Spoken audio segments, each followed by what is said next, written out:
कोई भी ऊंचाई को छूने के पहले हमें नीचाई का अंदाजा होना चाहिए। जितना ऊंचा महल बनता है उतनी ही गहरी उसकी नींव खोदना पड़ती है। मकान जमीन के ऊपर बनाया जाता है लेकिन टेस्टिंग जमीन के नीचे की जाती है।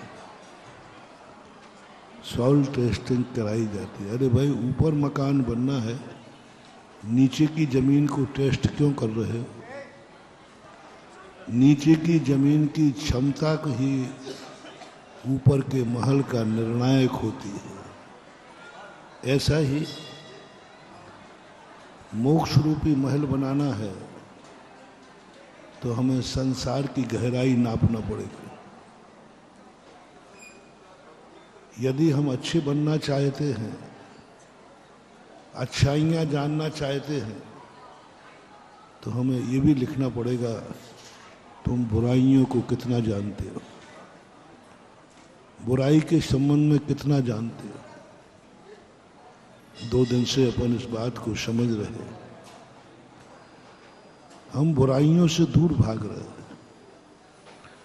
दूर भागना है लेकिन समझ के भागना है, डर के नहीं भागना। हमें समझना है उन बुराइयों को। जो बुराई हमारी जिंदगी में नहीं है उसका ज्ञान हमें जरूर होना चाहिए। जिस रास्ते पर हमें चलना नहीं है उस रास्ते का ज्ञान जरूर होना चाहिए। अक्सर कर हमारी नीयत है कि हम जिस रास्ते पर चलते हैं उसी का पता रखते हैं, लेकिन हमें उन रास्तों का भी पता होना चाहिए जो रास्ते हमें नहीं चल रहा है। जहाँ हमें नहीं जाना पर हमारे ज्ञान में होना चाहिए कि ये रास्ता वह है जिस पर मुझे चलना नहीं है। ऐसा नास्तिक कथन,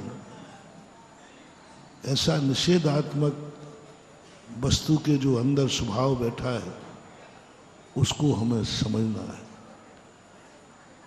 हमें सम्यक दर्शन क्यों नहीं हो पा रहा है? उसकी मूल कमी है कि हम मिथ्या दर्शन को नहीं जानते। मिथ्या हम करते तो हैं, मिथ्या दृष्टि हम हैं तो सही, लेकिन हमें मिथ्या संबंधी कोई ज्ञान नहीं है। अनादिकाल से अपनी आत्मा मिथ्या दृष्टि रही, लेकिन कभी उसने अपने आप को मिथ्या दृष्टि नहीं माना, क्योंकि उसके अनुभव में नहीं आया कि मिथ्यात क्या है। उसको तो यही समझ रहा है जो मैं कर रहा हूं यही सम्यक है। इसलिए हमें मिथ्यात को समझना है, सम्यक को बाद में समझेंगे। सम्यक दर्शन की भूमिका में हमें क्षयोपशम लब्धि की चर्चा अपन ने की थी। सम्यक दर्शन की पहली लब्धि क्षयोपशम लब्धि, और क्षयोपशम लब्धि में पुण्य की कोई चर्चा नहीं करना, पुण्य को कुछ नहीं बनाना, पुण्य बढ़ाना भी नहीं है, पाप को कम करना। पुण्य को समझना ही नहीं है, पाप को समझना है।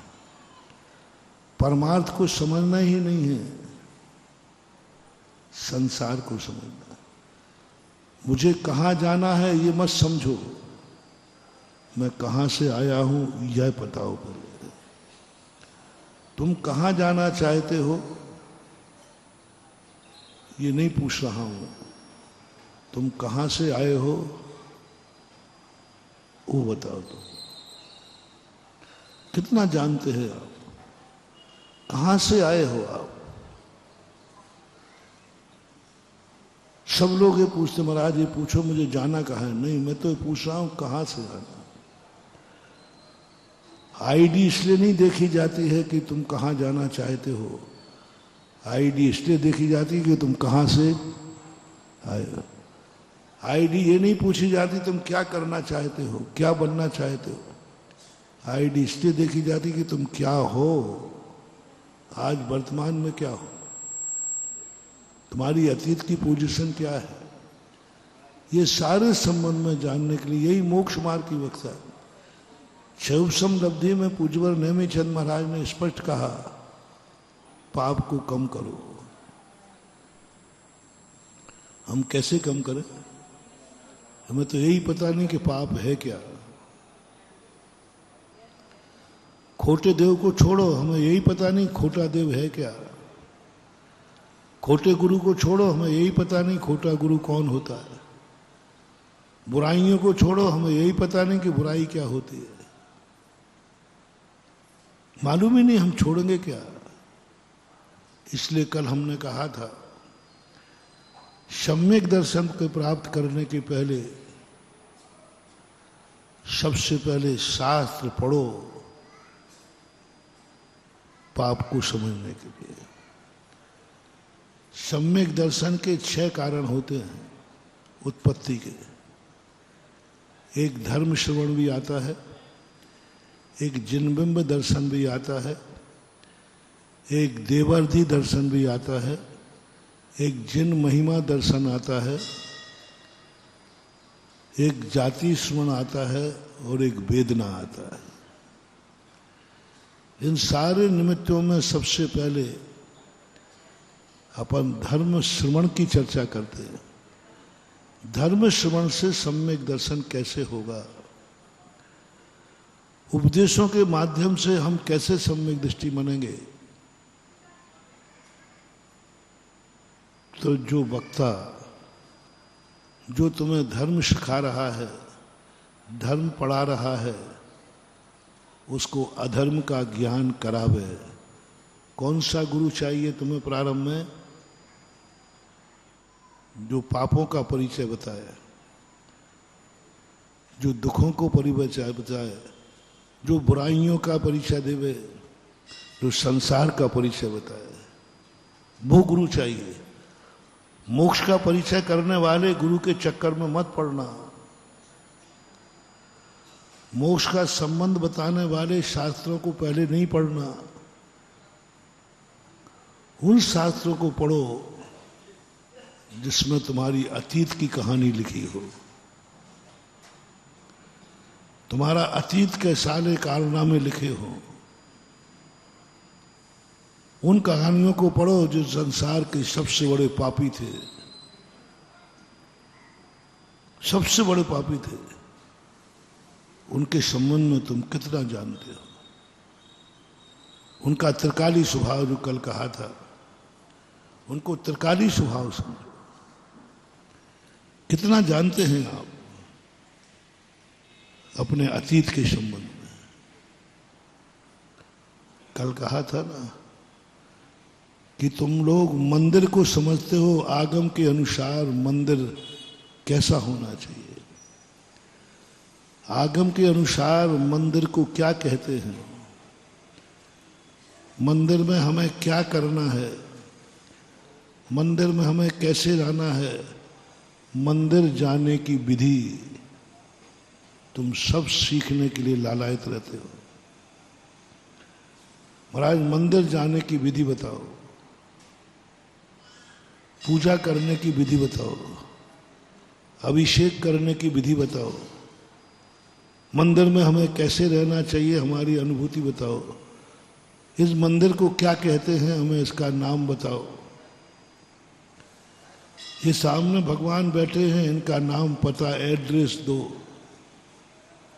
ये बहुत बड़ी गलती कर रहे हैं अपन लोग, बहुत बड़ी गलती कर रहे हैं। पहली क्लास में पढ़ रहे हैं और एमए क्लास की किताब पढ़ रहे हैं। एडमिशन किस में है और पढ़ाई किसकी कर रहे हो? पास हो गए कि फेल हो गए? महाराज कोई हम नीचे का ज्ञान थोड़ी कर रहे हैं, ऊपर के ही तो कर रहे हैं। जो कल पढ़ना वो आज पढ़ लेंगे।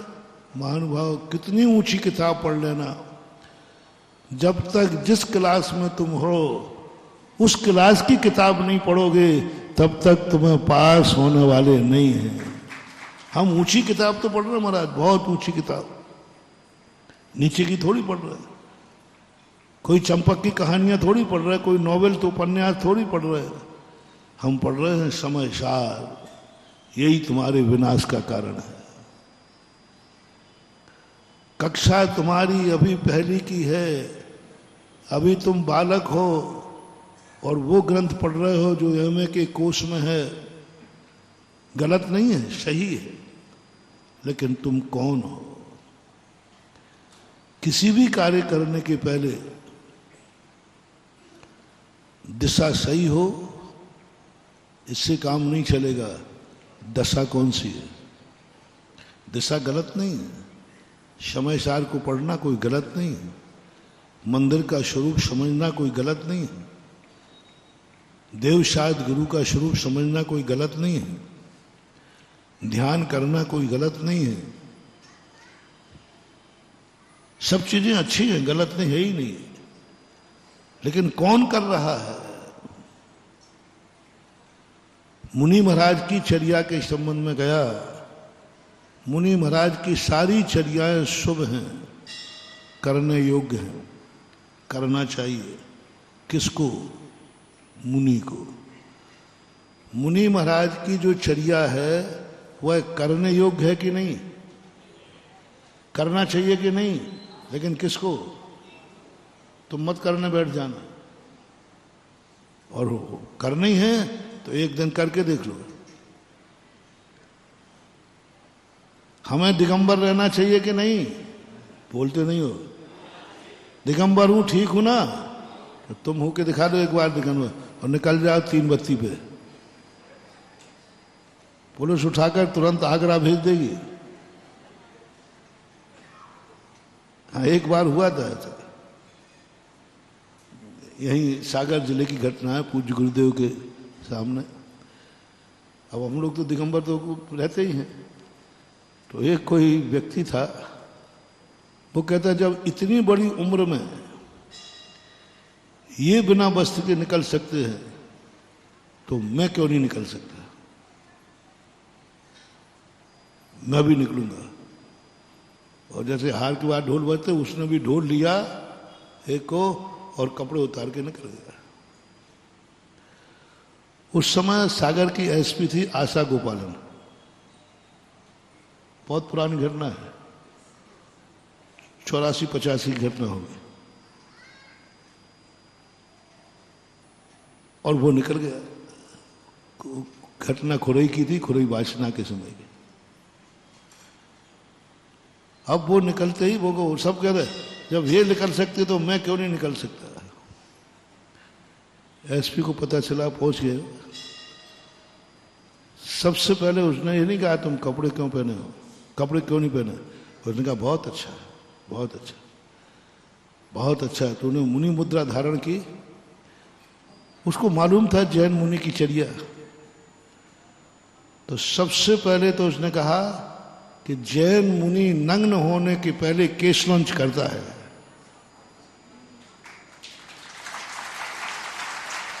पहले क्या होती है? दीक्षा के पहले केशवंश होते।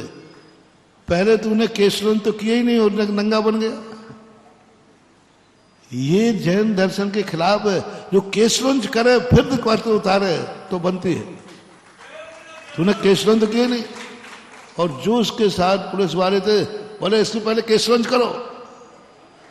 3-4 पुलिस पकड़ के बाल कहते चिल्ला पड़ा, मर गए रे। तो वो 1 घंटे डंडा मारे। बोले जैन मुनि जब केशवंश करता है तो ऐसे चिल्लाता नहीं। जैन मुनि जब केशवंश करता है तो चिल्लाता नहीं, हंसते हुए करता है। करो केशवंश। 2-4 बार छुटकी खींची। आप लोग अपने खींच के देख लो ना। रो पड़ा, चिल्ला पड़ा। उसने कहा ये नग्न साधु नहीं है, ये दिगंबर साधु है। ये नंगे नहीं है, तू नंगा है। तू नंगा लुच्चा कहलाता है और ये दिगंबर होकर के मुनि कहलाते हैं। केशवंश हंसते हुए कर। और एक दिन को वस्त्र नहीं, सर्दी गर्मी में भी वस्त्र नहीं मिलेगा, ठंड में भी रजाई नहीं मिलेगी। और भोजन करने जा और यदि बाल कुछ आ गया तो उस दिन भोजन भी एक टाइम मिलेगा। गर्मी के समय 48 टेम्परेचर है, उसी समय खाना पीना है ऐसे।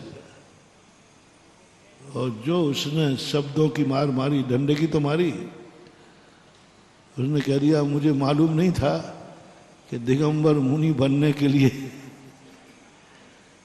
तलवार की धार पर चलना है, दिगंबर होकर के। अंदर विषय वासना बरते, बाहर लोक लाज भय भारी, तात परम दिगंबर मुद्रा, धर न सके दीन संसारी। अंदर क्या है? अंदर विषय वासना बरते, अंदर विषय वासना भरी, बाहर लोक लाज भय भारी। इसलिए सभी लोग दिगंबर मुद्रा धारण नहीं कर सकते।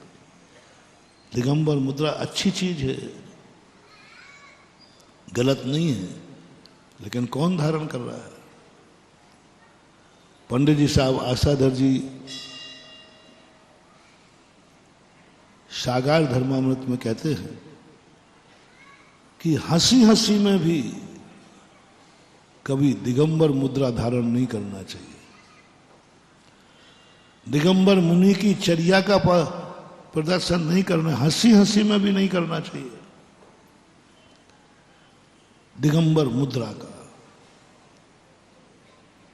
दिगंबर रूप का, दिगंबर होकर के, ग्रस्त होकर के दिगंबर मुनि का चर्या करता है, जैन आगम में निषेध है। एक बार हमने, कुछ हीरो लोग थे फिल्मी दुनिया के, वो लोग दर्शन करने ऐसे ही आए, तो मैंने कहा कि भाई आप लोग दिगंबर कथाओं के ऊपर पिक्चर क्यों नहीं बनाते? सभी धर्मों की कथाओं पर बनाते हो, जैन धर्म में क्यों नहीं?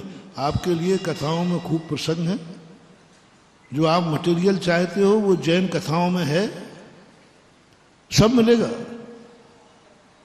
बोले महाराज जी बहुत ज्यादा, अन्य दर्शनकारों की अपेक्षा सबसे ज्यादा अच्छी पिक्चर जैन कथाओं पे बन सकती है। उन्होंने कह सकते इतना मटेरियल तो कहीं अन्य कथाओं में मिलता ही नहीं। खलनायक, हीरो, उसकी दुर्दशा, राग रंग की बातें, नाच गान की बातें, भोग विलासता की बातें हर कथा के साथ भरी हुई है। तो मैंने कि फिर जब तुम्हें मालूम है तो आप जैन कथा पर पिक्चर क्यों नहीं बनाते? उन्होंने कहा महाराज जी बुरा मत मानना, इस पिक्चर बनाने में आप बाधक हो। मैंने कहा भैया मैं तो कह ही रहा हूं। बोले आप ही अकेले नहीं, आपकी जितनी कथाएं हैं उसमें कोई ना कोई बीच में मुनि आके टपक जाते हैं। बिना मुनिराज की कोई कथा कहीं ना कहीं से मुनिराज आ जाएंगे, और यदि मुनिराज को निकालो तो वो कथा पूरी नहीं, क्योंकि मूल सारांश तो, मूल हीरो तो मुनि महाराज होते उसमें। अब ये मुनि महाराज आप लोग बीच में आते हो, अब सारे पात्र हम बना लेंगे, मुनि किसको बनाए? मुनि किसको बनाए? नंगा बनाना हो तो किसी को बना दो, लेकिन मुनि बनाना शरण नहीं। मुनि मुद्रा को धारण करना, मुनि मुद्रा दिखाना है। कुछ 2-4 पिक्चरें बनी भी हैं तो उनमें मुनि मुद्रा नहीं दिखा पाए, आगे पर्दा लाना पड़ा। नीचे के कपड़े तो पहने, ऊपर के उतार दिए तुम्हें दिखाने के लिए, और आगे क्या कर दिया? जो दिखाते ना आप कभी नाटक वगैरह, तो या तो मिट्टी लपेट लेते हो, वो बैठा रहता ना पारसनाथ बन करके, दूर से दिखता है कि मुनि बैठा है, पास जाके देखो लंगोट मगोट पर उसने मिट्टी मिट्टी चिपका ली और यूं छुपा के बैठा हुआ है। लेकिन मुनि मुद्रा छुपाई नहीं जा सकती। मुनि मुद्रा में माया भी रूप नहीं होता। मुनि कौन बने और मुनि का ओरिजिनल रूप दिखाना है। ओरिजिनल रामचंद्र जी का वो रूप था, दिखा दिया। वो ग्रस्त अवस्था में थे, रोज तो रोते हुए दिखा दिया, सोए तो सोते हुए दिखा दिया। अब आपकी हम 24 घंटे की चर्या कैसे दिखाएं? कहां पर हम कितना छुपाएंगे? नहीं बन सकता। और ये भी कहा है, उनको मालूम था यदि मैंने कोई दिगंबर मुद्रा का कोई कार्य किया तो कोर्ट केस बनता है। कोई भी जैनी कह सकता है हमारे शास्त्रों में कोई भी व्यक्ति दिगंबर मुनि की चर्या को कोई ग्रस्त दिखा नहीं सकता। कानून अपराध है, अपन कोर्ट केस कर सकते क्योंकि कानून में है, धर्म में है। और हंसी हंसी में भी यदि धारण कर ले तो भी निषेध है। एक ब्रह्म कुलाल की कथा आती है। एक बहुरूपिया था, बहुत सारे रूप धारण कर लेता था और उसका एक दोस्त था राजकुमार, राजा का पुत्र था। लगभग 16वीं शताब्दी के लगभग की घटना है। और वो रूप धारण था। दोस्त ने एक दिन राजकुमार ने छोड़ दिया, तू सारी चीजें धारण करता है, सारे बहुरूपिया रूप बनाता है कायरों के।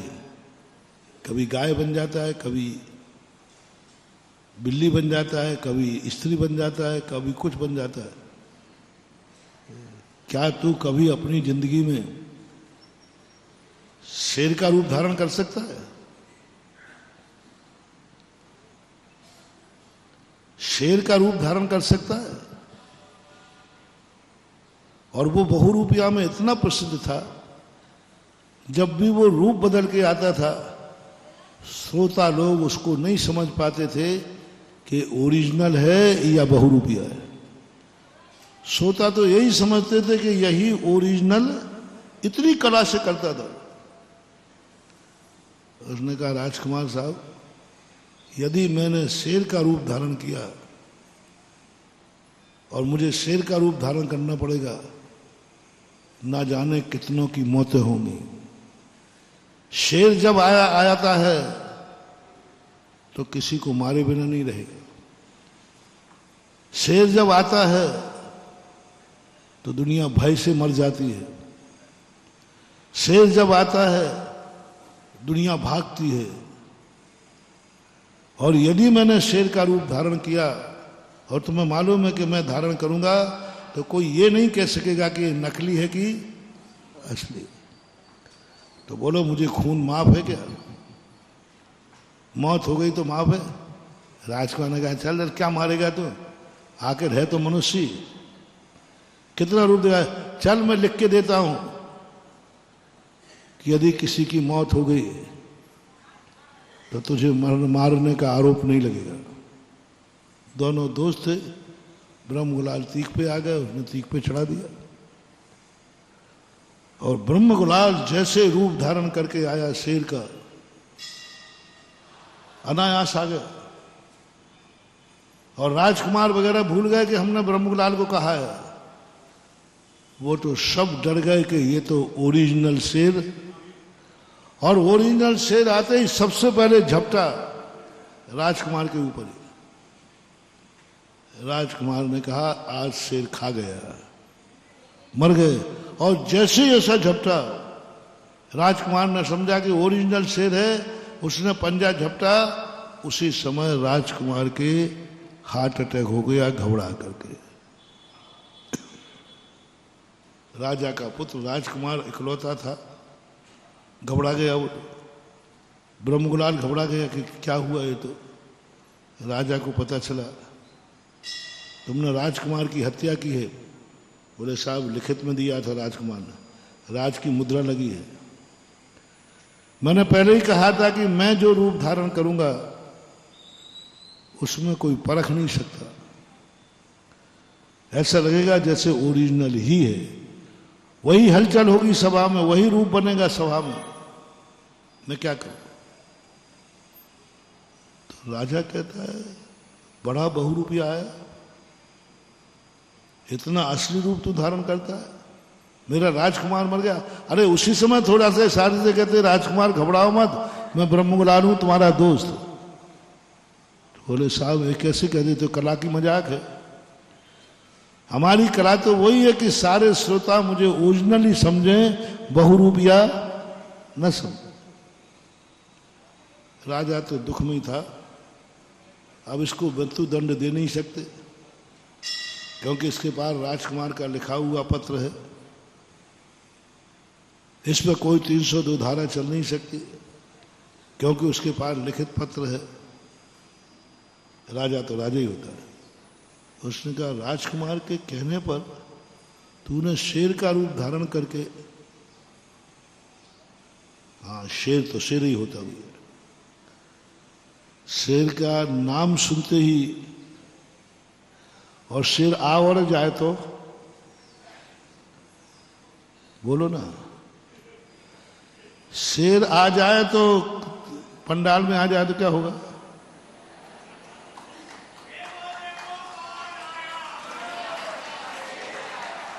ओरिजिनल पंडाल में शेर आ जाए तो क्या होगा? तुम लोग बताओ पहले। सब भाग जाओगे नहीं? तो मुझे भी डाउट है कहीं मैं भी भाग जाऊं। छोला जी तो भाग जाएंगे। शेर आ गया ओरिजिनल। भैया देखो सही सही बता दो, तुम कितने ही शेर कहो, ओरिजिनल शेर आ जाएगा तो मैं भी भाग जाऊंगा। यदि हैकड़ी में बैठा रहा तो अंदर दुख दुख तो आई जाएगी। इतना संगन कहां है सुकौशल जैसा, इतना संगन कहां है सुकुमाल जैसा कि शेरनी श्यालनी लौच लौच के खा रही है और वे निडर होकर बैठे। नहीं है, इतनी शक्ति नहीं है। डर जाएंगे, भय आ जाएगा। शेर, अरे नाम का ही शेर आता है तो अच्छे अच्छे भाग जाते हैं। हाँ, सामना करने की हिम्मत नहीं है। सामना करने की हिम्मत नहीं होती। कई बार तीर्थंकरों का जन्म होता है। तीर्थंकरों को सिंह वृत्ति वाला कहते हैं। जब वे दुनिया में अवतरित होते हैं तो पाप और पापी छुप करके भागते हैं। उनकी आने की हिम्मत नहीं होती। कल कहा था ना, जो छुप करके प्रवचन सुनते हैं, जो छुपते हैं, समझ लेना उनके अंदर बहुत बड़ा अपराध है, वे अपराधी है। केवल अपराधियों की हिम्मत नहीं है कि वो निरपराधी के सामने आ जाए। हाँ, अपराधी अपराधी के सामने तो चला जाएगा क्योंकि चोर चोर मौसेरे भाई है। लेकिन अपराधी निरपराधी का सामना करने की हिम्मत नहीं होती। डरता है वो, कांपता है वो। पुलिस वाले से मैंने कहा था कि भाई पुलिस वाले आप लोग कैसे पकड़ते हो अपराधी को? बस मुझे देख करके भागने लगे, समझ लेना आ जा बेटा।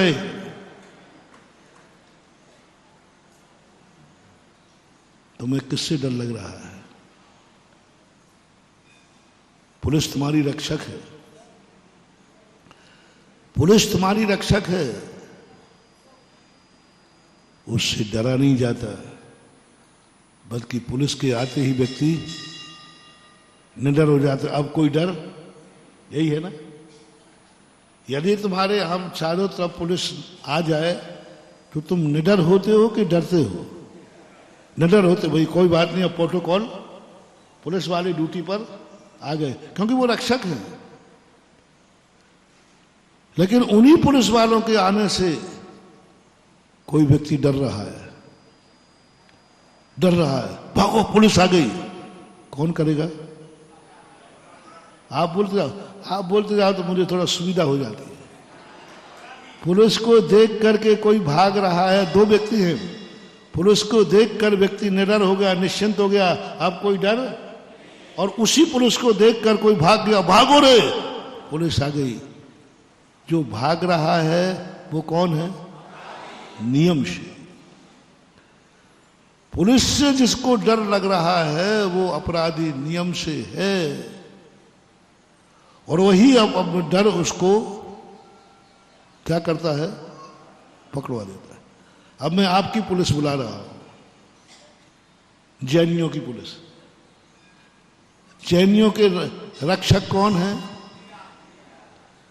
वो पुलिस आपकी रक्षक है। जैनियों के भगवान रक्षक हैं, गुरु रक्षक है, शास्त्र रक्षक है। अब इन तीनों के सामने, उनमें भगवान को तो छोड़ो, वो आज है नहीं, इतना पुण्य नहीं है कि वो आ जाए। शास्त्र की भाषा तुम्हें समझ में नहीं आती, शास्त्र को तुम चकमा दे दे। अब बचा एक ही, कौन बचा? बहुत बड़ा मोटिवेशन दे रहा हूं मानो, बहुत बड़ा मोटिवेशन। गुरु को आते देख करके, गुरु के पास जाते समय तुम्हें डर लग रहा है कि तुम निडर हो रहे हो, बस फैसला तुम्हारे हाथ में। मां के पास दुनिया में डरने वाला बच्चा मां की गोदी पाते ही निडर हो जाता है। किसकी गोदी मिल गई? वो निडर हो गया। तुम अपनी अपनी नीयत देखो, तुम किससे डर रहे हो? शेयर करना। तुम कितने कितने पाप कार्य करते हो, बुरे कार्य करते हो, मैं हिसाब नहीं मांग रहा हूं, पूछूंगा भी नहीं। तुम जो भी कार्य कर रहे हो उसमें सबसे ज्यादा डर किसका लग रहा है?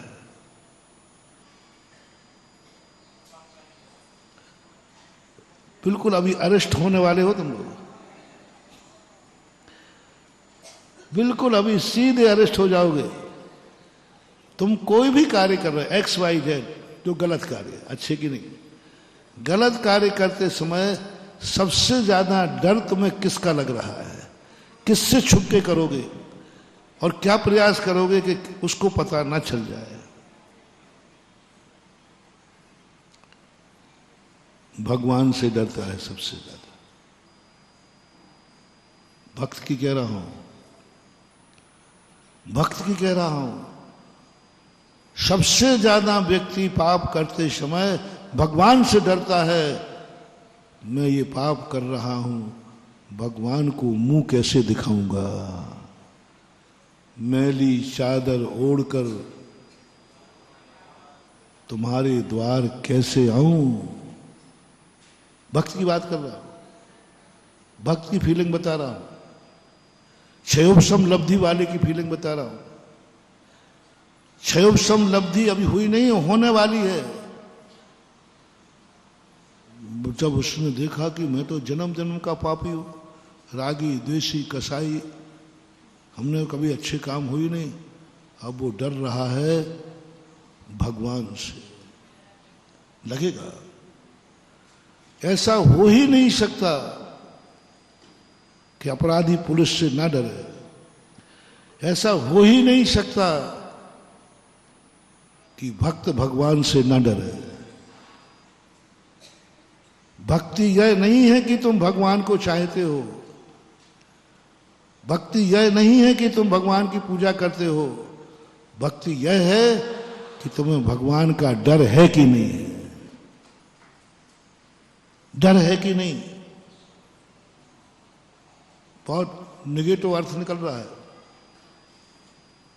पहले तो निर्णय करो कि भगवान का तुम्हें डर है कि नहीं है, तो तुम भगवान के भक्त बनने लायक हो। अब दूसरा सुनना, और भगवान का डर लग रहा है तो तुम्हारे बराबर पापी दुनिया में कोई नहीं है, क्योंकि भगवान से डर रहा है। अब फंसे बेटा। पहले तो तुमने जल्दी हाँ कह दिया, क्योंकि हमने ये क्या कहा, हम भी बहुत होशियारी से बोलते हैं, क्योंकि तुम हाँ और ना कहने में इतने माहिर हो, इतने कलाकार हो तुम। एक व्यक्ति सोता था प्रवचन सभा में आके, तो पंडित जी रोज को बोलते थे, भाई सो तो नहीं रहा है? नहीं तो वो एक उसका रटा हुआ था, क्या बोलना है, नहीं तो पीछे वाले लोग कहते थे, पंडित जी क्यों आप उसके पीछे पड़ो, आप रोज को कहते हो वो सो तो नहीं रहा, वो रोज को क्या कहता है, नहीं तो। पंडित जी ने कहा ये तो मुझे झूठा सिद्ध कर देगा, और लोगों के क्या सिद्ध कर देगा कि देखो पंडित बेफालतू पीछे पड़ा है, प्रतिदिन पूछता नहीं तो। पंडित जी ने एक दिन पूछ दिया, क्यों भैया जाग तो नहीं रहे हो? बोले नहीं तो। अब पंडित जी पीछे वालों ने कहा भैया आप सुन लो, क्योंकि उसने क्या रट रखा था, नहीं तो। आज पूछ दिया जाग। ऐसे ही तुम्हें मालूम है मुझे, यदि मैं कहता जो भगवान से डरता है वो भगवान का भक्त नहीं हो सकता, और फिर मैं तुमसे पूछता क्यों भगवान से डरते तो नहीं हो, तो तुम क्या कहते, बोलो ना, नहीं तो। इसलिए मैंने कलाकारी से पूछा कि जो भगवान से डरता है वही भगवान का भक्त है। जिसे भगवान का डर नहीं लगता वो कभी भगवान का भक्त नहीं हो सकता। अब बोलो तुम्हें भगवान से डर लगता है कि नहीं? लगता है, नहीं तो भक्त नहीं। और तुम भक्त बने बिना रह नहीं सकते। अब तो तुम चुप बैठो, देखो नहीं, वो तो पहली बार में टेप हो चुका। पहली बार में टेप क्या हो गया, हमें भक्त को संसार में सबसे ज्यादा डर किसका लगता है, भगवान का। मुझे भी शामिल कर लेना, लगता है बहुत डर लगता है। अब दूसरा लक्षण बना रहा हूं, जिसको भगवान से डर लगता है समझ लेना चाहिए वह सबसे बड़ा अपराधी है, पापी है। अब बताओ तुम कौन हो? जो भगवान से डरता है वह सबसे बड़ा पापी है, और जो भगवान से डरता है वही भगवान का भक्त बनने का अधिकारी है। बोलो तुम कौन हो? क्षयोपशम लब्धि की बात आ गई, सिद्धांत का विषय है, लेकिन मैं उसको इतना सरल करूंगा कि आप खुद क्षयोपशम लब्धि समझ जाओगे। बहुत विस्तृत है। हम सम्यक दर्शन को समझते हैं, सब समझते, लेकिन क्षयोपशम लब्धि क्या है? पहली क्लास का सर्टिफिकेट कोई काम नहीं आता, लेकिन प्राइमरी पढ़े बिना कोई मिडिल में नहीं पहुंचता। आज तक किसी नौकरी वाले ने प्राइमरी का सर्टिफिकेट मांगा? ऊपर के मांगते कि आपने बीए किया, एमएससी किया, एमए किया। प्राइमरी का सर्टिफिकेट कोई नहीं मांगता।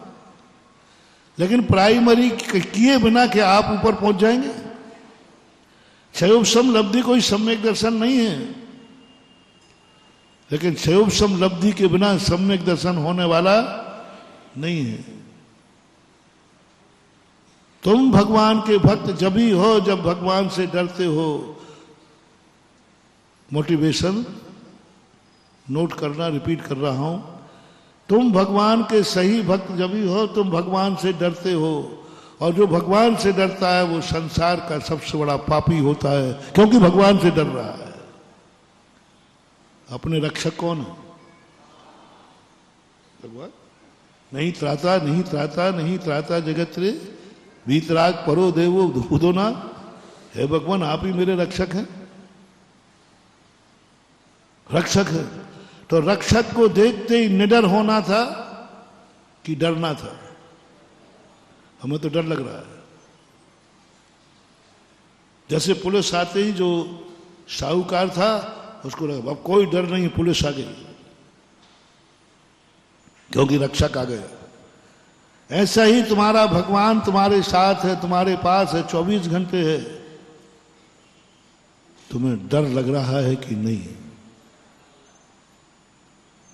डर लग रहा है। भक्त हमेशा भगवान से डरता है, बस दुनिया से उसे डर नहीं है, भगवान से डर। अपराधी निरपराधी से डरता है। एक समय की घटना है, मैं क्षुल्लक था, एक ऐसे वकील थे, नाम नहीं बता रहा हूं, स्थान भी नहीं बताऊंगा, चाहे भली वो सागरी हो, लेकिन नहीं बताऊंगा। एक वकील थे, उस दिन जिनकी पेशी पड़ती थी, उस दिन या तो अदालत में टेबल टूटेगी या उनका हाथ टूटेगा। वो हाथ पटकते ना जो, या तो उनका हाथ में चोट आएगी और या फिर जो टेबल पे वो सामने टेबल है वो टेबल टूटेगी। सबको मालूम था, बहुत वकील थे, मजिस्ट्रेट भी कांपता था। और अदालत में वे खड़े होते ही सब कहते थे, भाई कटघरे की रिपेयरिंग कराने का खाती को बुला लो, या जो टेबल पे खड़े होंगे उसको। इतने भयानक थे वो, बहुत भयानक। मजिस्ट्रेट भी कांपता था। एक दिन उनके यहां चौका लगा, लाकी किताबें सारी कंठस्थ थी, वो कभी किताब लेके नहीं बैठे। पड़गान हुआ और मेरे ही पड़गान हुआ, मैं क्षुल्लक था उस समय। अब पहली बार तो पड़गाते ही समय मैं उन वकील को जानता था अच्छी तरह, उनकी बुलंदी जानता था, उनका ज्ञान जानता था। अब वो कलश लेके ऐसे कांप रहे हैं ऐसे, और गर्मी का समय है, तो मैंने समझा शायद उनको मलेरिया बुखार आ गया, क्योंकि मलेरिया बुखार में क्या है, कांपता है। और वो ऐसे कांप रहे। दूसरा बाजू में खड़ा उनके हाथ पकड़ा, अरे तुम कलसा गिरा दोगे, महाराज लौट जाएंगे अभी। और वो कांपने लगे, जैसे तैसे अत्रो अत्रो कहने के स्थान पर बोल रहे हैं वो, आइए साहब, आइए साहब। अब मैंने भी गौर से सुना कि सारे लोग तो अत्रो अत्रो बोल रहे हैं, उनको अत्रो अत्रो सुनकर भी नहीं आ रहा है। उन्होंने क्या कहा, आइए साहब, आइए साहब, साहब बोल रहे हैं इस पर, और तुम कह रहे अत्रो महाराज नमोस्तु नमोस्तु, और वो आइए साहब, आइए साहब, नमस्ते साहब, नमस्ते साहब। एक स्वामी के स्थान पर नमस्ते बोल रहे हो, कायदा से मुझे लौट जाना चाहिए। मैंने कहा नहीं, ये जो भूल हो रही है ये बुद्धिपूर्वक नहीं है, ये डर के। और आज यदि मैं लौट गया तो मामला गड़बड़। मैंने भाव पक्ष देखकर, दूसरों को सही नवदा भक्ति देखकर चला गया। अंदर गया तो बैठक पड़ी थी बीच में सोफा सेट, तो बस वही खड़े, आइए साहब बैठिए। इस पर हाथ दिखाए सोफा सेट पे। उनकी पत्नी कहती, पागल हो गया हो क्या? महाराज जी इनकी बात मत आओ, ये तो पागल हैं, इनको तो अकल है ही नहीं कि महाराज को कहाँ बैठाना जाता है। हाँ महाराज जी, मन शुद्धि वचन शुद्धि, भोजनशाला में प्रवेश कीजिए। मैंने कहा ठीक है, मियाँ बीवी के एक बोल रहा है तो चलता, आधी आधी, एक तो सही होगा। मैं चला गया। पूरा सब कुछ करने के बाद, थाली दिखाने के बाद शुद्धि बोली, उनसे शुद्धि बोलते नहीं बन रही। 2 दिन से रटा रही हूं, पर्चा दिया था, अभी तक याद नहीं कर पाए, बोल नहीं पाए। वो जैसे बिल्कुल छोटे बालक को बुलवाते ना, बोलो मन शुद्धि, वचन शुद्धि, काय शुद्धि, एक एक करके बुलवा रहे। और एक गिलास दे करके पीछे ऐसे खड़े हो गए, बस मैंने 2-3 बार इशारा किया।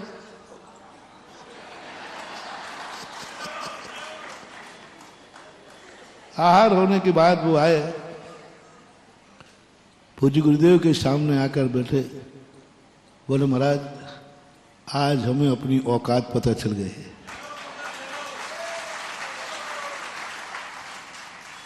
महाराज जी मैं कांप गया,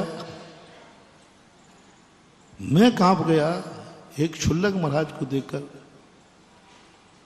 मैं घबरा रहा हूं महाराज, जिस दिन आप मेरे सामने खड़े हो जाओगे उस दिन मेरा क्या होगा। ये तो क्षुल्लक जी महाराज थे,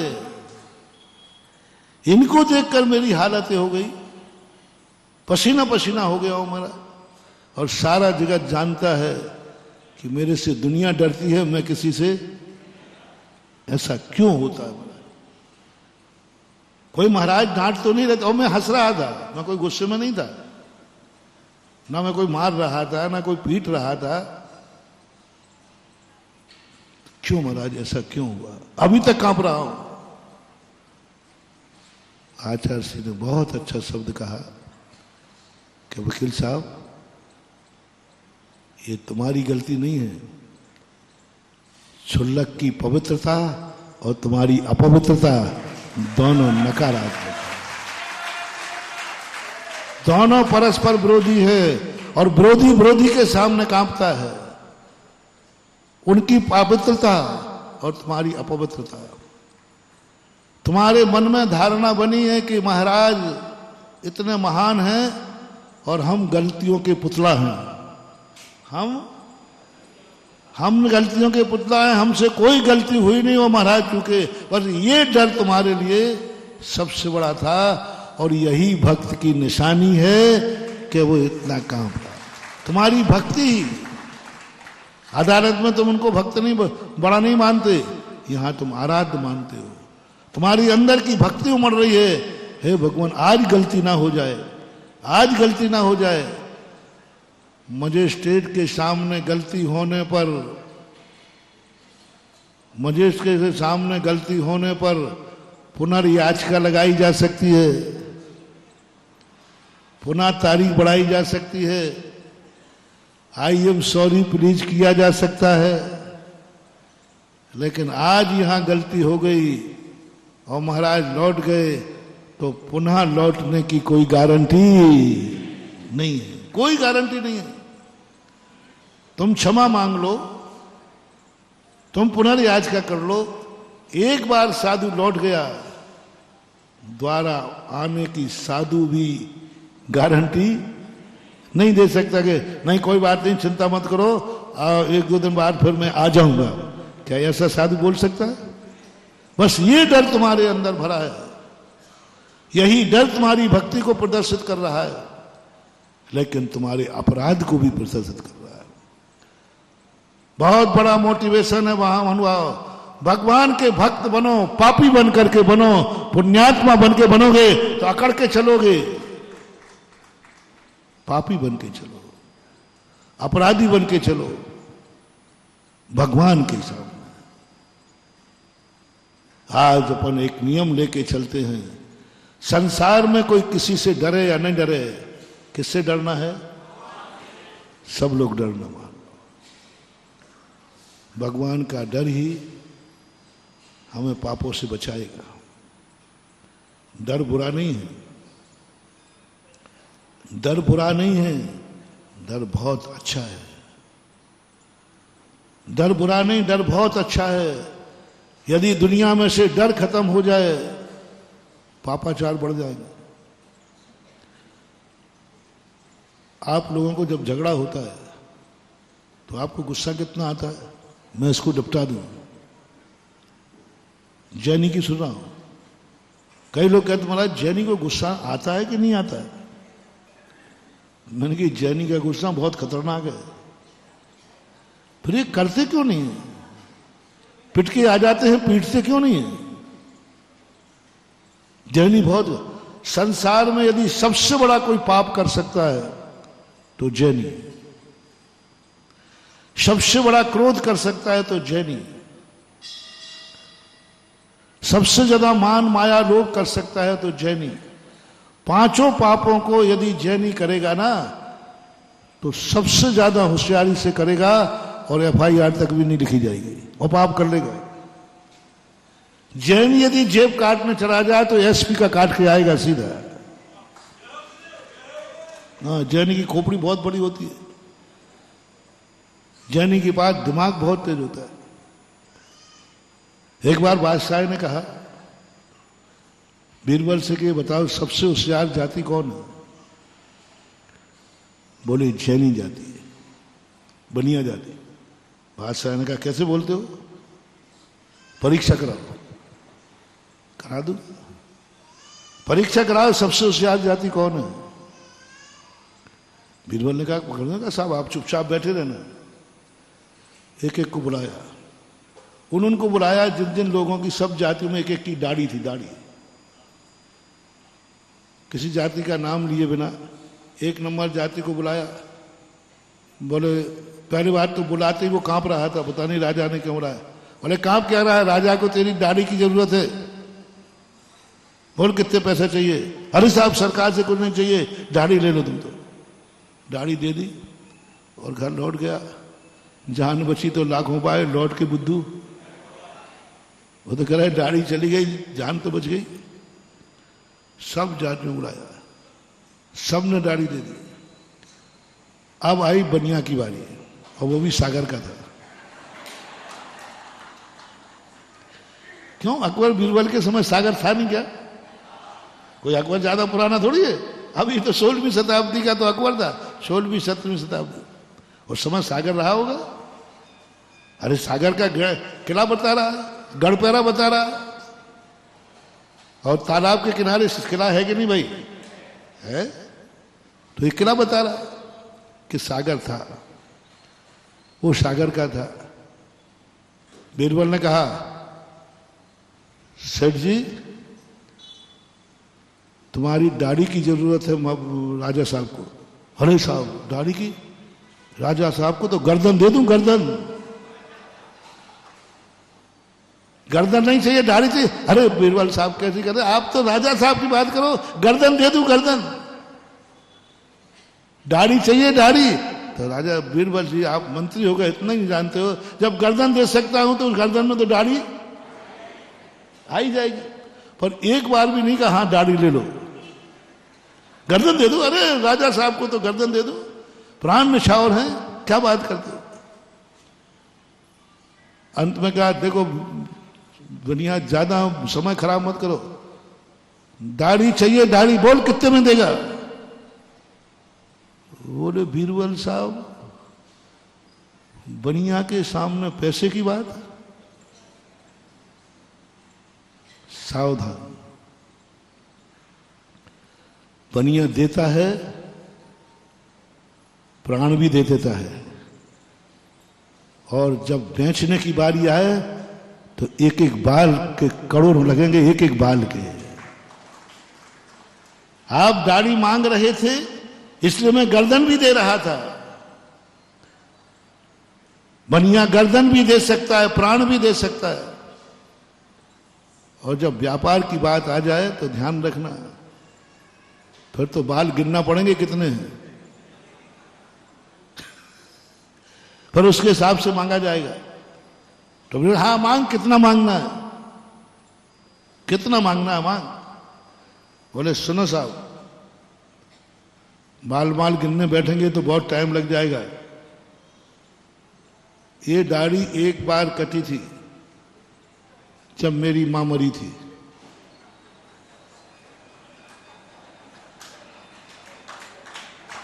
उस समय मां के मरने बाल कटाने में 500 रुपया कलदार, 500 कलदार खर्च हुए थे। उस समय वो मौसम चलता ना 13 भोजन कराते ना सबको, मृत्यु भोज जैसा। 500 रुपया खर्च हुए थे। और दूसरी बार कटी थी जब पिताजी मरे थे, तो 8-10 साल का अंतर था। महंगाई भत्ता बनकर के उस समय 1000 मोहरें लगी थी। कितने हो गए? आप जोड़ते जाना, आप भी तो बनिए बैठे हो। 500 माँ के एक पहली बार के मुंडन के, वो 1500, 1000 पिता कितने हो गए? 1500 लगे। अब बीरबल साहब तीसरी बार कट रही है, आप ही हिसाब लगा लो। तो क्या चाहते हो? बोले साहब 500 पहली बार में, दूसरी बार में 1000, तो तीसरी बार में 500 बढ़ा लो। वहां दूने हुए थे, यहां दूने कर दो, 1000 के दूने। साहब मैं तो नहीं बोलूंगा, आप बड़ों के सामने मैं नहीं बोलूंगा, मैंने तो हिसाब बता दिया। पहली बार 500, दूसरी बार में 1000, अब तीसरी बार में आप लगा लो, मैं तो बड़ों के सामने तो नहीं बोलता हूं साहब। तो बीरबल ने कहा सीधा अर्थ है कि इस बार के 2000। साहब पीछा जोड़ोगे कि नहीं? हाँ ठीक है, 1500, 2000। बीरबल ने कहा 3500 ठीक है। बोले साहब मैं नहीं बोलूंगा, आपको तो जो देना है। बीरबल ने 3500, 3.5 हो गया ना? हाँ, हिसाब चूक मत जाना, नहीं तुम्हारा घाटा है। 3500 कलदार लिए, थैली ली और अंटी में बांध ली। दाढ़ी दी है कि बिकी है? पैसा के बदले गया तो दाढ़ी बिकी है कि दी है? दी है, दी नहीं है। पैसा आया, पैसा के बदले बिक्री होती है, और बिक्री होने के बाद माल किसका हो जाता है? दाढ़ी तो बिक चुकी। अब वो नाई पहले क्या था, ये साबुन माबुन नहीं चलती थी, ऐसे से पानी से गीली करते थे नाई।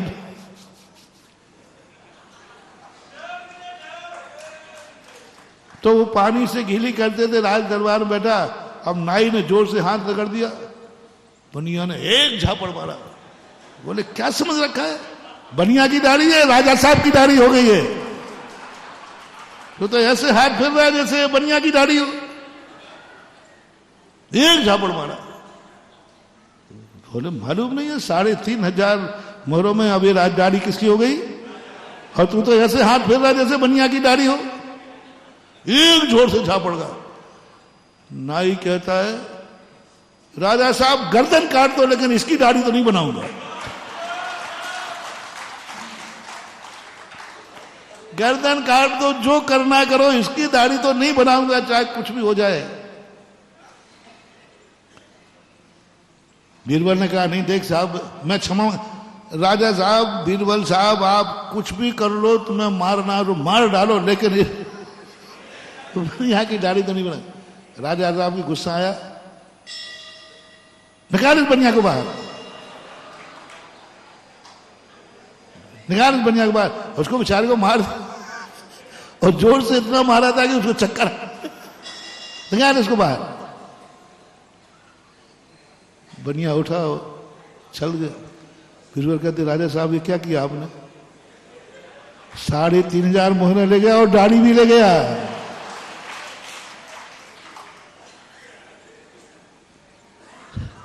दोनों चले गए। तो सबसे ज्यादा होशियार बुद्धि किसमें होती है? बनिया की बुद्धि होशियार होती है, बहुत होशियार बुद्धि से काम करता है। वो सोचता है कि मैं क्या करूं कि ये भी बच जाए और वो भी बच जाए। बड़क बुद्धि आना चाहिए। कितना बुद्धि का काम वहां है कि तुम्हारा रक्षक कौन है और तुम्हें उससे डरना है। और बनिया को जो मैं जिस बात पे अपन ने बीरबल की कहानी सुनाई, उसका अर्थ क्या था? क्या बनिया पाप करके नहीं जानता? क्या बनिया को क्रोध नहीं आता? आता, बहुत क्रोध आता। लेकिन पूछा गया कि क्रोध करता क्यों नहीं है? मैंने कहा डर के कारण, इज्जत के कारण। मात्र एक डर है कानून का, पुलिस का, जेल का, क्योंकि वो अपनी जिंदगी से प्यार करता है और अपने परिवार से प्यार करता है। और यदि मैंने कोई अपराध कर लिया तो जेल जाना पड़ेगा, परिवार अनाथ हो जाएगा और मेरी इज्जत धूल में। इसलिए मात्र इतने मात्र भय के कारण कानून की धारा हटा दो। यदि एक धारा हटा दी जाए कि आज कोई किसी का मर्डर करेगा, कोई एफआईआर नहीं लिखी जाएगी, सबसे ज्यादा जैनी मर्डर करेंगे। बनिया, जैनी नहीं, बनिया, क्योंकि डरी उसी से रहा था। आज दुनिया में जितने लोग शांति चल रही है, किसके कारण से? धर्म के कारण नहीं, भय के कारण। भय बिन प्रीत। जितने लोग पाप करने की भाव अंदर सजाए बैठे हैं, क्यों पाप नहीं कर रहे? सब लोग अपनी अपनी गिरेबान झांको। कौन सा पाप करने का तुम्हें भाव नहीं है? क्यों नहीं कर रहे हो? क्यों नहीं कर रहे हो? मात भय, इज्जत का भय, लोक लाज का भय, भगवान का भय, गुरु का भय, 5 इज्जत के कारण। यदि मैंने ये पाप कर लिया तो भगवान को क्या मुंह दिखाऊंगा? बोलो है कि नहीं? यदि मैंने ये पाप कर लिया और कल जेल हो गया तो फिर क्या होगा? क्या होगा? बस वो कानून का डर, वो जेल का डर, वो सजा का डर व्यक्ति को अपराध से बचाता है, ये ध्यान रखना। इससे दुनिया में डर को खत्म नहीं करना महानुभाव, खत्म नहीं करना। एक बहुत बड़ा वैज्ञानिक भारत घूमने आया, लगभग 18वीं शताब्दी की घटना है। भारत घूमने के बाद जब वो अपने देश में लौटा, कितनी बड़ी बात कही। उन्होंने कहा, महानुभाव, भारत में इतनी अनियमितता है, इतनी अराजकता है, कोई कानून नहीं, ना उठने का, ना बैठने का, ना चलने का, ना बोलने, कुछ भी नहीं। सबसे ज्यादा विश्व में कानून की धज्जियां उड़ती हैं तो कहां? कोई कानून नाम की चीज ही नहीं, कोई व्यवस्था नहीं है। फिर भी विश्व में सबसे ज्यादा शांति भारत में है। व्यवस्था कोई है नहीं, कानून कोई है नहीं, कुछ भी नहीं है, सब धरना चल रहा है। लेकिन सबसे बड़ी शांति भारत में है। भारत का हर व्यक्ति शांत है, हर व्यक्ति भारत का शांत है। विश्व में सबसे ज्यादा शांति का एक उदाहरण देता हूं तुम्हें, जो मैंने पेपर में पढ़ा था, सर्वे बहुत पहले। विश्व में सबसे कम नींद की गोलियां बिकती हैं भारत में, विश्व की बता रहा हूं। सबसे ज्यादा नींद की गोलियां बिकती हैं अमेरिका में, नींद की दवाइयां सब, वहां बिना दवाई खाए बिना नींद, ये क्लिंटन का वक्तव्य था। और सबसे ज्यादा गोलियां नींद की बिकती है कम भारत में, और भारत में भी सबसे कम जैनियों में, क्योंकि भारत में सबसे दुनिया में कोई सस्ती चीज है। भारत में यदि कोई सबसे ज्यादा सस्ती चीज है तो उसका नाम है निद्रा। 2-4 अब यहीं सो रहे होंगे।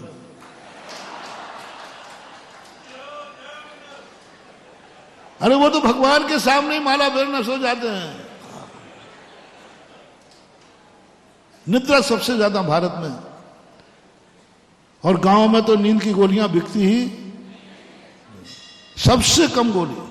पागल सबसे कम भारत में है, सबसे ज्यादा पागलों की संख्या अमेरिका में है, रूस में सबसे ज्यादा पागल होते हो। डिप्रेशन सबसे ज्यादा अमेरिका में, भारत में सबसे कम डिप्रेशन। ब्रेन हेमरेज सबसे कम भारत में, सबसे ज्यादा अमेरिका में। माइंड की जितनी भी चीजें हैं सबसे कम भारत में है, क्योंकि भारत में नींद है। आप देखो ना, सड़क के किनारे कितने लोग सोते रहते हैं, गाड़ियां निकल जाती हैं, कई बार तो पट्टा के ऊपर से भी निकल जाए। विदेशों में कभी तुम्हें ऐसे सोते हुए लोग नहीं मिलेंगे। उनकी तो पिन ड्रॉप साइलेंट रहते हैं, तब भी नींद नहीं आ रही है। व्हाइट हाउस में रहकर निद्रा नहीं आ रही, चौराहे पर गाड़ियां निकल रही हैं और ईंट का तकिया लगा के घर्राटे से। ये किसका प्रतीक है? आयुर्वेदिक, एलोपैथिक। नींद यदि आ रही है, जिंदगी में सबसे ज्यादा सुखी आदमी है, सबसे ज्यादा टेंशन मुक्त आदमी है। क्योंकि टेंशन होता है तो नींद, इसलिए सबसे ज्यादा संतोष है। तो वहां पूछा गया, व्यवस्था वहां है नहीं, कानून वहां है नहीं, फिर वहां इतना शांति क्यों है? जवाब सुनना वैज्ञानिक का। मात्र एक ही कारण, भगवान भरोसे।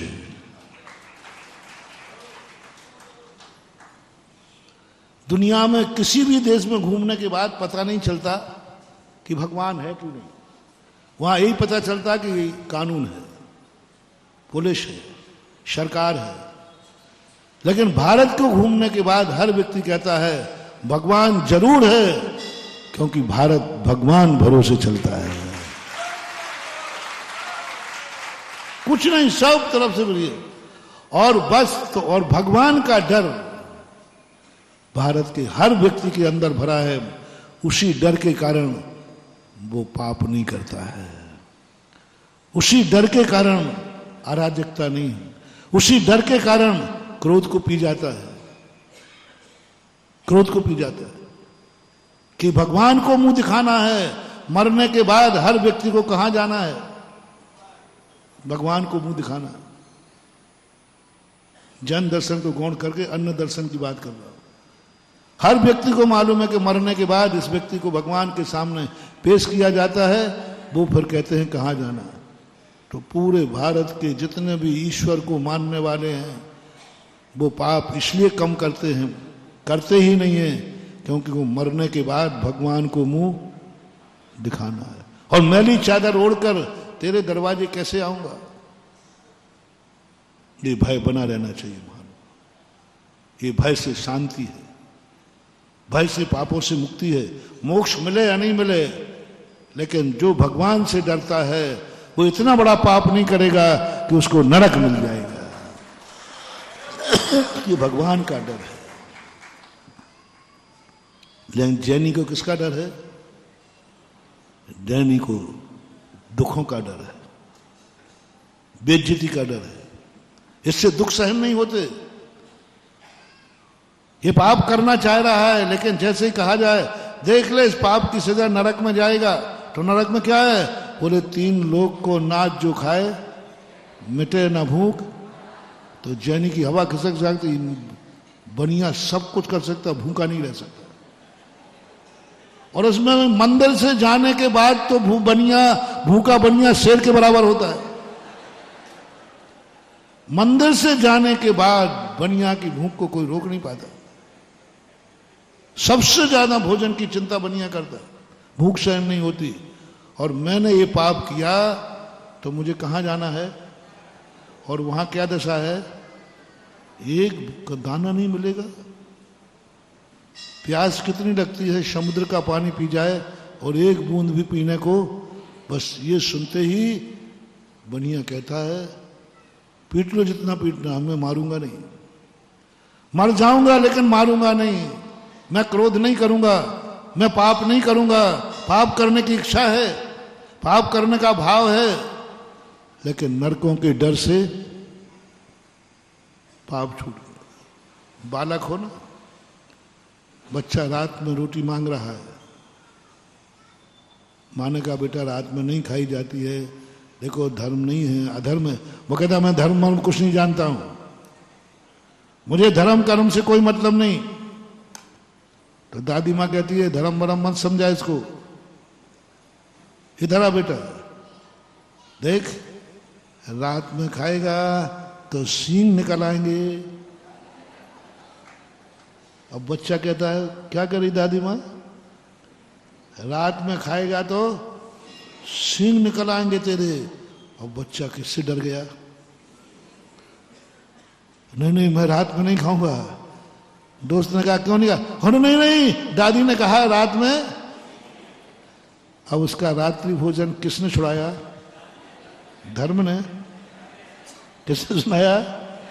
तुम भी तो वही बालक हो, इसलिए तुम वैसे छोड़ने वाले नहीं थे। तुम्हें भय दिखाया कि देख नरकों में पड़ेगा, पानी भूख खाने को नहीं मिलेगा।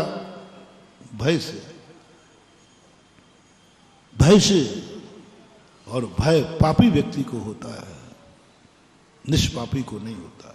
और भय होना जरूरी है, यही भक्त की निशानी है। लेकिन डर जो तुम्हें लग रहा है यही तुम्हारे पाप की निशानी है। दोनों विरोधी है कि नहीं? डर रहे हो तो ये भक्त की निशानी है, और डर रहे तो यही पापी की निशानी है। पापी बन करके भक्त बनो, बेड़ा पार हो जाएगा। और तुम्हारा डर दिखा रहा है। बोलो, मंदिर में भगवान से डर लगता है कि नहीं? हमारे पास तो उदाहरण है। और सरल उदाहरण करूं, आपके बच्चे ने मंदिर में सुसु कर ली, आप बोलो कांप गए कि नहीं? मेरे पास आए, बोले महाराज जी बहुत बड़ी गलती हो गई, बहुत बड़ा प्रायश्चित हो गया, बहुत बड़ा पाप हो गया। मैंने क्या हो गया? बोले मंदिर में बच्चे ने सुसु कर ली। तो मैंने कहा ये घर में सुसु करता था कि नहीं?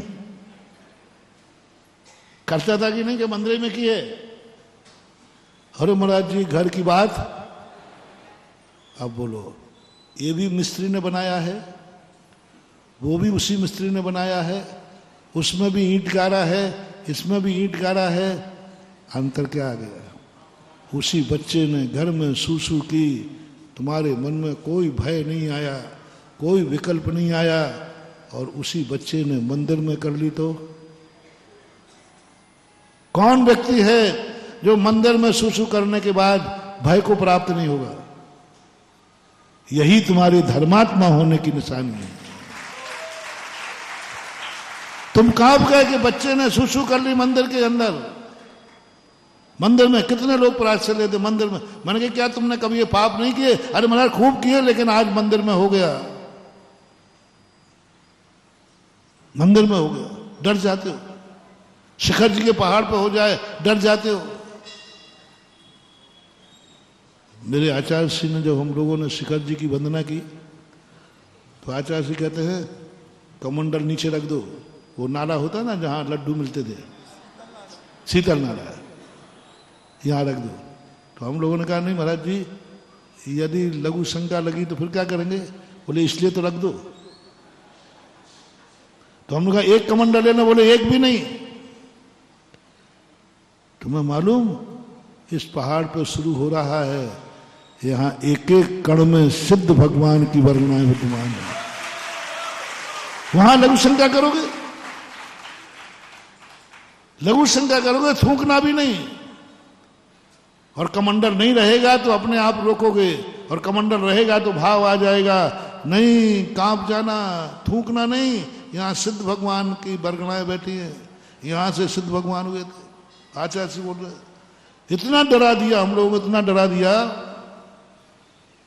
तो सुसु जाने का भाव, जाना तो ठोक, भाव ही नहीं आता, डरते थे। अरे वो तत्ता है, क्योंकि यहां कण कण में, कण कण में भगवान विराजमान है। आचार्य ने कमंडल रखवा दिए, पवित्र है। और आज क्या हो रहा है? तुम लोग उसी पहाड़ पर जाके खा रहे हो, और खाओगे तो सुसु भी। कहां रही पवित्रता? कहां है वो लाभ? आज शिखर जी के पहाड़ पर, मैं तो कहता हूं जो शिखर जी के पहाड़ पर खाते पीते चढ़ रहा है, वो शिखर जी की वंदना ना करे, उसको काफी पुण्य मिलेगा। मैं बिना खाए पिए शिखर जी नहीं चढ़ सकता, मैं गारंटी ले रहा हूं उसकी, सारा दोष मुझे लगे। शिखर जी के पहाड़ पर मैं बिना खाए पिए नहीं चढ़ सकता। तुम्हें कोई शुगर है, बीमारी है, थकान है, हमारा पानी तो पीना पड़ेगा। बिना पानी पिए हम इतनी देर नहीं रह सकते। थोड़ा बहुत बिस्किट मिस्किट खाना पड़ेगा। मेरे सारे भारत के लिए निर्देश है, आप शिखर जी के नीचे पहाड़ पर ही नमस्तु कर लीजिए। गारंटी मेरी है, तुम्हें शिखर जी की वंदना से भी ज्यादा पुण्य लगेगा। क्योंकि तुमने कहा शिखर जी की वंदना होवे या नहीं होवे, लेकिन शिखर जी को मैं अशुद्ध तो नहीं करूंगा। शिखर जी पे मैं कुछ खाऊंगा तो नहीं, शिखर जी पे मैं सुसु करूंगा तो नहीं, शिखर जी पे मैं थूकूंगा तो नहीं। चाहे भली मेरी वंदना छूट जाए, छूट जाए। फॉर एग्जाम्पल, आप आहार देने आ रहे हैं, शेयर करना, और आप रास्ते में किसी ने छू लिया या गंदगी में पैर पड़ गया। अब आहार देने में पुण्य है या नहीं देने में? देखो उदाहरण बिल्कुल सरल कर दिया ना, आप अशुद्ध हो गए। अब आहार देना पाप है कि पुण्य है? नहीं, पुण्य। आहार देना पुण्य है, लेकिन अब आहार देना पाप है। नहीं देने में पुण्य बंद है कि नहीं? बोलो। नहीं, मैं आहार नहीं दूंगा, मैं देख लूंगा, क्योंकि मैं अशुद्ध हो गया हूं। तो अब तुम देते तो पाप का ही बंद होता, लेकिन तुमने कहा नहीं, मैं अशुद्ध हो गया तो मैं महाराज को अशुद्ध नहीं करूंगा, महाराज के अशुद्ध नहीं करूंगा। कितना पुण्य बंद होगा तुम्हें? सुन रही हो रे माताओं देवियों? हाँ, कान खोल के सुन लो। ये जो भीड़ हो रही है ना, ये थोड़ा सुन लो कान खोल करके। आहार देना पुण्य की क्रिया है, इसको मैं नकार नहीं सकता, ये तो शास्त्रों में। लेकिन अशुद्ध होने के बाद, छू जाने के बाद, शुद्धि बोले बिना किसी प्रकार तुम दे रहे हो, तो तुम्हें इतना बड़ा पाप करेगा, लगेगा तुम तो अशुद्ध हुए ही हो, तुमने एक मुनिराज को अशुद्ध कर दिया, इस पाप को कहां काटोगे? बोलते हुए देते हो, चकड़दम करते हुए बोल रहे हो, और जब भी तुम्हारे मुंह से वचन निकलेगा, ऐसा हो ही नहीं सकता कि तुम्हारे मुख से थूक ना निकले। आप थोड़ा सा कागज लगा के देख लेना, बहुत धीरे से बोलना, तब भी कागज के ऊपर मुंह के छांटे।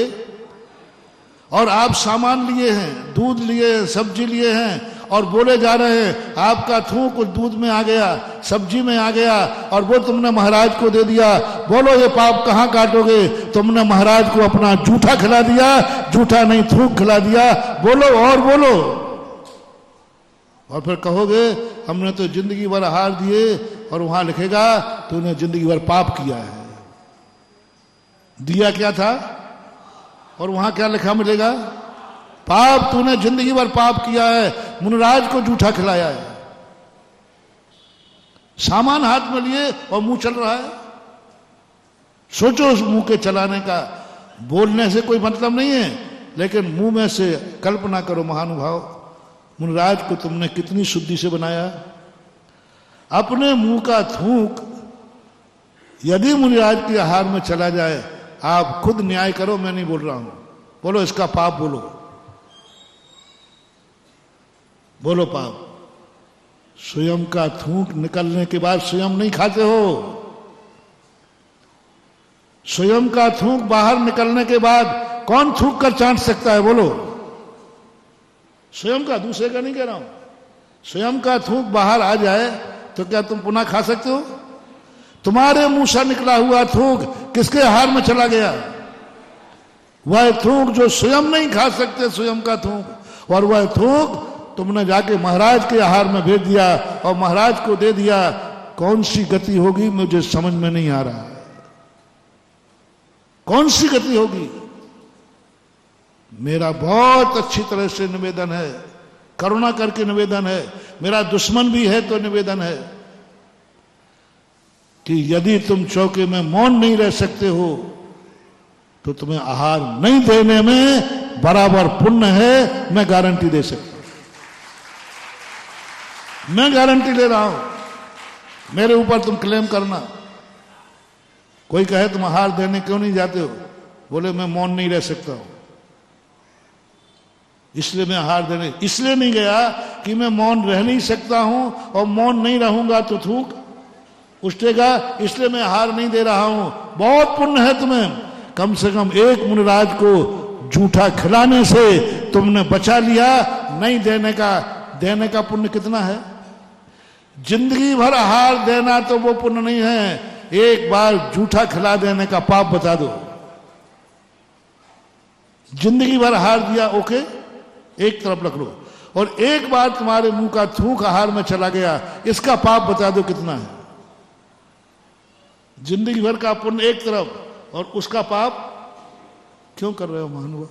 समझो, समझो, समझो थोड़ा। चौके में नहीं, सामान हाथ में आ गया। शुद्धि भी मत बोलो सामान लेने के बाद। शुद्धि कब बोलना? सामान लेने के पहले शुद्धि बोलो। फिर उसके बाद हाथ धो, क्योंकि आप हाथ ऐसे किए हो, ऐसे हाथ किए तो थूक कहां चला गया? हाथ पे। हाथ धो, फिर सामान उठाओ, और सामान हाथ में आते ही कोई मारे तो मर जाना, लेकिन मुंह से आवाज नहीं निकालना। मरना पड़ा तो मर जाना, प्राण निकले तो निकल जाना, मैं मुंह से बोलूंगा नहीं, क्योंकि मुनराज को देने वाला आहार मेरे, और इसमें यदि थूक चला गया तो क्या होगा? कल्पना करो रे, कल्पना करो। थोड़ा सा आज का होमवर्क ही लगना, मुनराज के आहार में तुम्हारा थूक चला गया, और ये निर्णय हो चुका है, बोलते समय थूक के कण बाहर आते ही आते हैं। लाख उपाय करना, रोक ही नहीं सकते, क्योंकि उसी से तो अपन बोलते। मुंह में गीलापन है इसलिए अपना मुंह चल रहा है, यानी मुंह सूखा हो जाए तो वो तो उसकी प्रोसेस है। नहीं बोलना महानुभाव, नहीं बोलना। दूसरी बात आज प्रसंग आया है, तो यदि आप अशुद्ध हो गए हैं तो मत जाओ चौकी में, तुम्हें पुण्य कमाना है ना। आप बस इतना सा कह दिए, आहार देने क्यों नहीं गए? क्योंकि मैं छू गया था। मैं गारंटी ले रहा हूं, तुम्हें देने से कई गुना पुण्य लगेगा, और देने चले गए तो आहार भी दिया, और मुनराज को भ्रष्ट करने का एक पाप भी लगा आपको, क्योंकि मुनराज तो तुम्हारे पीछे है नहीं। तुम किससे छू के आए हो? तुम कैसे शुद्ध आए? हम तुम्हारे पीछे थोड़ी घूमते रहेंगे। हमने तो क्या मान लिया? मन शुद्धि, वचन शुद्धि, काय शुद्धि। हमारा तो कुछ नहीं, हमें तो इतना ही कहा है। और तुमने गुरु के सामने झूठ बोला, मायाचारी की, गुरु से कपट, मित्र से चोरी, या हो निर्धन या हो कोड़ी। मैंने तो कह दिया, अब तुम जानो तुम्हारा। गुरु से कपट कह रहा है, तुम्हें मालूम है कि मैं छू गया हूं, तुम्हें मालूम है कि मैं अशुद्ध हूं, उसके बावजूद बोल रहे हो मन शुद्धि, वचन शुद्धि, काय शुद्धि। कौन महाराज देखने जा रहे हैं? नहीं, मैं तो देखने नहीं जाऊंगा, मुझे तो अवध ज्ञान हो जाएगा तो भी नहीं लगाऊंगा, क्योंकि अवध ज्ञान लगाऊं तो विश्वास टूट जाएगा। हम तो मान लेंगे जो तुमने कहा वही, तो मैं तो बच गया, मैं तो बच गया, मैं तो बच गया। तेरा क्या होगा रे कालिया? तेरा क्या होगा? मैं तो बच गया, क्योंकि आपने, लेकिन तुम्हें तो मालूम है कि मैं अशुद्ध हूं, इसलिए समय आपका हो गया। गाड़ियों से आना, आहार देने के लिए धोती दुपट्टा पहन करके गाड़ी से आना, सीधे चौके में चले जाना, अशुद्ध थैलियां लिए रहते हो, बाजार से सब्जी। कल एक महिला आई, बाजार से सब्जी खरीद के लाई, और वो थैली हाथ में है और चौके में घुस रही है। गली में रहे, उस समय मैं बैठ चुका था, हाथ धुलाने आई, पहले आ जाती तो मुझे अंतराय करना पड़ता है। कितना विवेकहीनता है। इसलिए थोड़ा सावधान। अपना भी प्रसंग क्षयोपम लब्धि का चल रहा है। सम्यक दर्शन में पहली लब्धि क्या है? क्षयोपम लब्धि। और क्षयोपम लब्धि का स्वरूप क्या है? अपने आप को पाप की अनुभूति करना, अपने आप को पापी की अनुभूति करना। और पाप और पापी की अनुभूति का हमने एक एग्जाम्पल दिया है अभी भगवान का, और भी अपन चर्चा करेंगे। महावीर भगवान की